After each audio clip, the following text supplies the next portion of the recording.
Every day there should be a period in which we remember the statement, I stand at the door and knock. And then close the eyes, turn within, and remember that through your mind,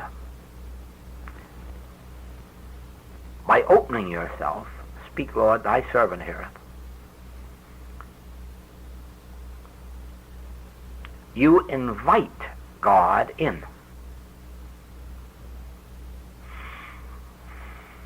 You say God is within? Of course. God is neither within nor without, because God is nothing of a material nature. So God cannot be within anything, God cannot be without anything. These are terms that we use to explain omnipresence, because omnipresence is the only word that adequately describes the nature of God. In this respect, omnipresence, within, without, above, below, permeating. Therefore, since God, infinity, is omnipresence, the moment I open the door, and you see my mind is the door, this infinity floods me. Then I am under grace. The grace of God is the wisdom that comes through. The grace of God is the presence that comes through. The grace of God is the power that comes through. The grace of God is what gives me my motive.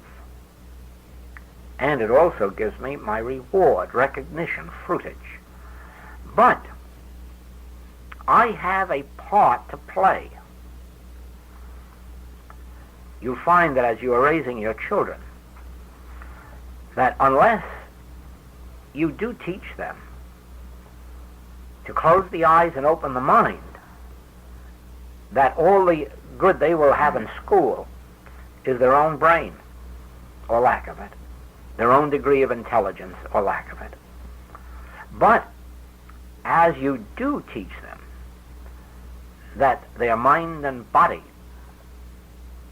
are but instruments of God, but you must consciously give your mind and body to God.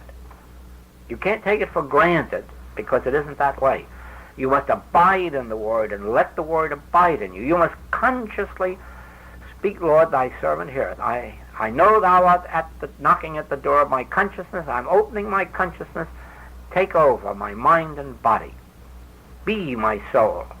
Be my life. Then you find that you can go for hours, rightly guided and directed, benefited, blessed. Then comes another period of renewal.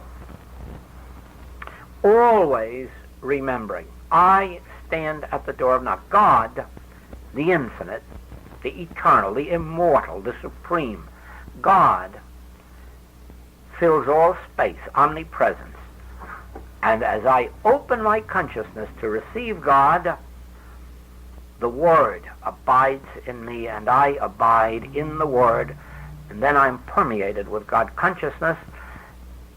My mind is dedicated, my body is dedicated, my business is dedicated, my home is dedicated, my art, my talent, my everything is dedicated, and God is using it for its purpose, for which I am an instrument. For it is truly revealed that God exists as man, and we can only love God supremely in loving man. We can only serve God in serving man. For if you say that you love God and do not love man, you are a liar. And if you think you are serving God when you are not serving man, you are a liar. For the only man there is God manifesting himself as the Son of God. For God the Father and God the Son is one.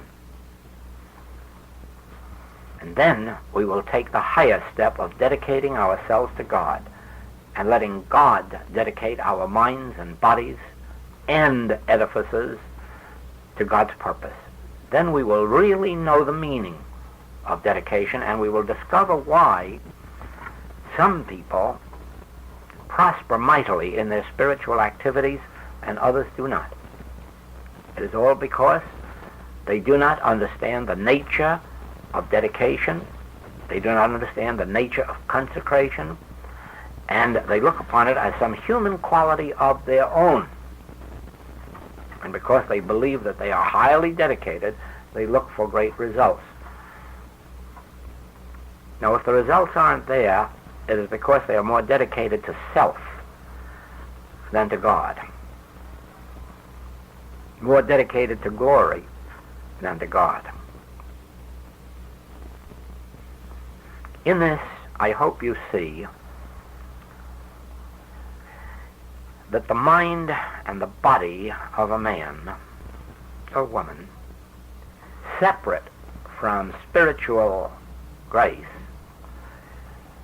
is really the mind and body of the walking dead, and that they do not truly live until the Spirit has entered.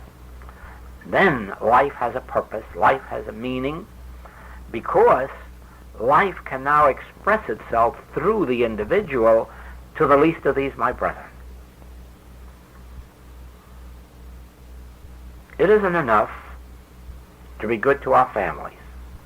It's really not enough, because I think even most of the animal world is that. There has to be a higher dedication than to one's own family.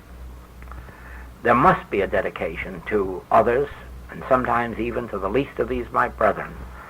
But there'll be no true dedication unless we understand it to be not my dedication, that's promoting the ego, but letting myself be free for the spiritual dedication, the God dedication. Let that come through, that God may bless all who touch, who reach my consciousness.